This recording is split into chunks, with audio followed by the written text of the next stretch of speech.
Hello, this is Tony Heller from RealClimateScience.com, setting the record straight about climate. Climate alarmists seem to believe that the climate looked something like this back when CO2 levels were much lower. But we don't need to guess what the climate was like at lower CO2 levels because we have lots of historical records. Let's look at the year 1937. The New York Times reported that in 1937, a forest fire started in the United States every 3 minutes. A total of almost 22 million acres burned. That's about 10 times as many acres as burned last year in the lower 48 states, and it's more burn acreage than occurred in Australia in the recent fires. But the good news was that 1937 had considerably less fire losses than the year earlier in 1936. According to the U.S. Forest Service, burn acreage in the United States is down about 80% since the 1930s, when CO2 levels were very low. You can see that 1937 was a pretty low year compared to all the other years around it. So if we could lower CO2 levels back to what they were in the 1930s, perhaps we could expect to see a huge surge in forest fires. It was also reported in 1937 that Alaska's gigantic glaciers were shrinking. One river of ice had reduced 1,000 feet in thickness in 40 years. So perhaps if we went back to the CO2 levels of 1937, we could again see Alaska's glaciers losing 25 feet of thickness every year. I wonder if that would make Greta happy. January of 1937 brought some incredible extreme weather to the United States. West of the Mississippi River was one of the coldest months on record in the United States, and east of the Mississippi was one of the warmest Januaries. This gigantic dip and ridge in the jet stream brought huge amounts of moisture up into the Ohio River Valley. This led to the worst flooding on record at many locations along the Ohio River. Let's watch some video from Cincinnati of the 1937 flood. The city's worst natural disaster was the 1937 flood. The Ohio River was out of its banks for 19 days. At its crest, the river covered 15% of the city. 8 died. Almost 100,000 greater Cincinnatians were homeless, and property damage exceeded $25 million.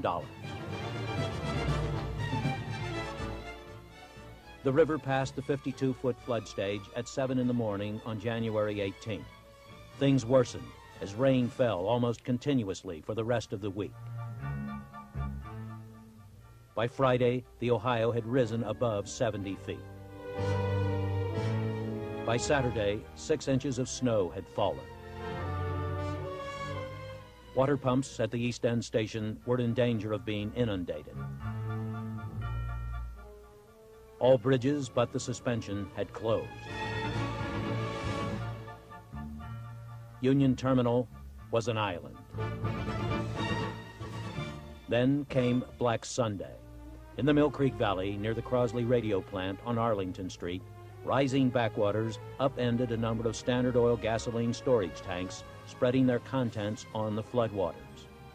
It wasn't long before a streetcar cable snapped and fell in a shower of sparks into the gasoline-covered water. Within minutes, the scene was an inferno. 32 buildings caught fire.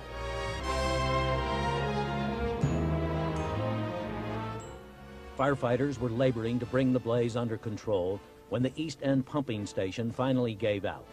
Firemen disconnected their intake hoses from the hydrants, dropped them into the floodwaters, and kept on fighting until the fire was out.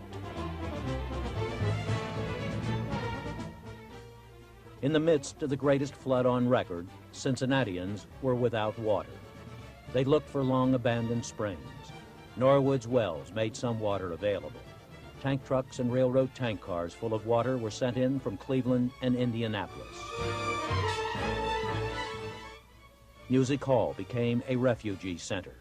So did the National Guard Armory and area churches. The rising Ohio next knocked out the West End power station. Electricity had to be imported from nearby cities and rationed. On Monday, January 25th, the river crested at 79.99 feet. Sightseers paid a quarter to ride to the top of the Crew Tower to view it. Onlookers at Coney Island saw roller coasters writhing above the waves like skeletons of ghostly sea serpents. Boats and boots were the order of the day, every day, until February 5th, when the Ohio River finally dropped back within its banks.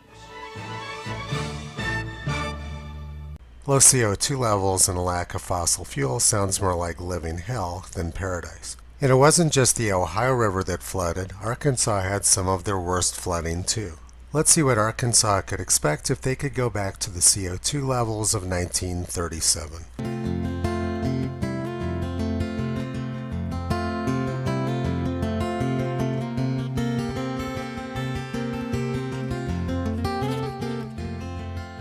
Well, she broke down and let me in.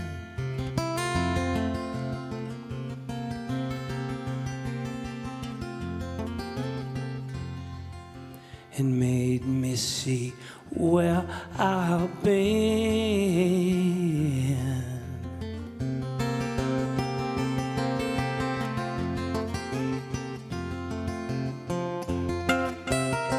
I've been down one time, been down two times. I'm never going back again.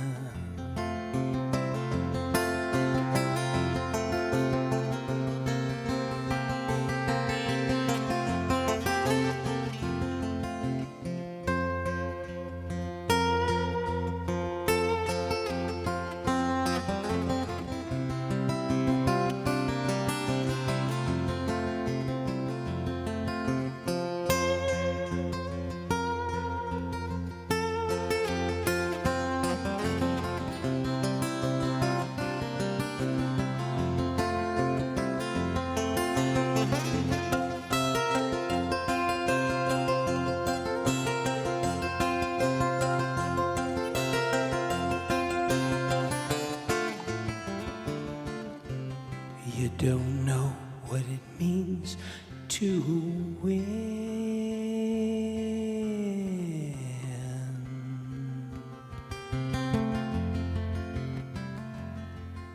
So come down and see me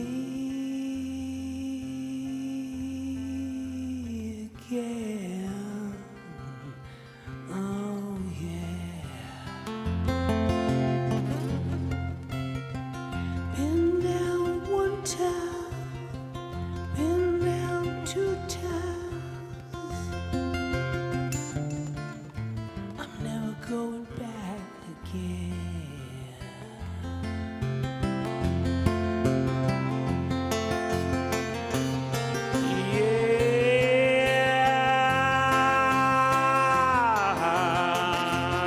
Yeah, I've been down one time, I've been down two times, I've been down three times. I'm never going back again. Yeah, yeah.